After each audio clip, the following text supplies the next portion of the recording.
मित्रांनो, तर आज आपण आलो आहोत दादर येथील चैत्यभूमी या ठिकाणी.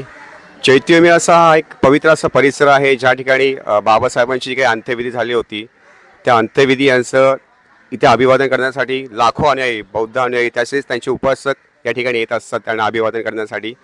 तर खूप असा सुंदर असा परिसर आहे. या ठिकाणी तुम्हाला आतमध्ये गेलात तर तिकडे तुम्हाला बाबासाहेब आणि बुद्धांचं या ठिकाणी तुम्हाला प्रतिमा देखील, फोटोज त्यांचं रूप बघायला मिळेल.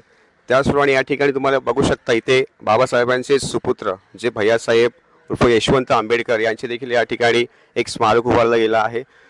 आणि त्याचप्रमाणे हे सुंदर असं या ठिकाणी जसं तुम्ही दीक्षाभूमीला बघितलं असेल तर दीक्षाभूमीसारखंच या ठिकाणी तुम्हाला चैत्यभूमीचा परिसर तुम्हाला पाहावयास मिळतो. दीक्षाभूमी या ठिकाणी बाबासाहेबांनी त्यांच्या लाखो अनुयायांसह बुद्ध धर्माची दीक्षा घेतली होती.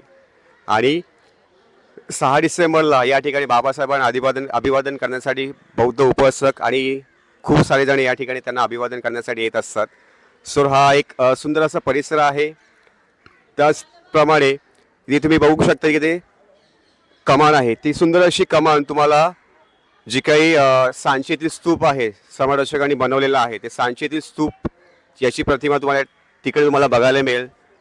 सर तुम्ही तिकडे दाखवू शकता ती सांची येथील प्रतिमा तसंच तुम्हाला तिकडे दिसेल. त्याचप्रमाणे त्याच्यावरती अशोक चक्र आहे, तिथे सिंह आहे, तिथे त्रिरत्नाचं चिन्ह आहे जे त्रिशूलसारखे असतं ते त्रिरत्न चिन्ह आहे, हत्ती आहेत, घोडे आहेत.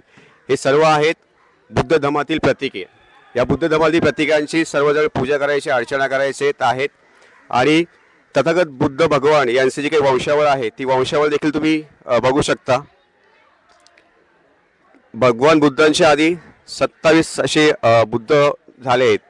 त्याचेच म्हणजे 28 बुद्ध आहे ते आपले शाक्यपुत्र गौतम बुद्ध आणि त्यांची इकडे वंशावळ दिले आहेत. ते गौतम बुद्ध कसे आहेत त्यांची पूर्ण वंशावळ आहे ती या ठिकाणी त्यांचा परिचय दिलेला आहे. आणि या ठिकाणी एक सुंदर असं बघू शकता तुम्ही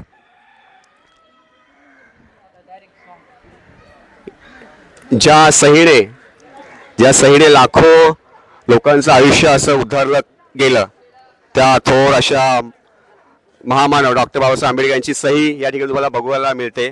त्याचप्रमाणे जर तुम्ही समोर तिकडे बघितलं तर तिकडे बाबासाहेबांच्या आयुष्यातील ज्या काही चांगल्या अशा घटना झाल्या आहेत, त्यांनी आपल्या भारतासाठी जे काही केलं आहे त्या ठिकाणी देखील त्यांनी ते तिथे संबोधित केलं आहे, तिकडे दाखवलेलं आहे.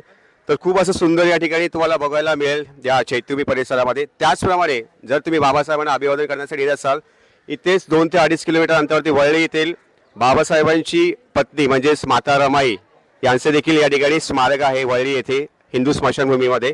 ते देखील तुम्ही तिकडे बघू शकता. आणि ज्या ठिकाणी बाबासाहेब वंदना करण्यासाठी यायचे तेच म्हणजे जॅपनीज बुद्धिस्ट टेम्पल.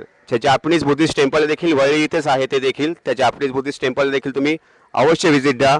फक्त चैत्यभूमीपुरतेच येऊ नका, ते चैत्यभूमीच्या आतमध्ये जेवढे परिसर आहेत ते देखील तुम्ही या ठिकाणी बघू शकता. सो खूप खूप धन्यवाद.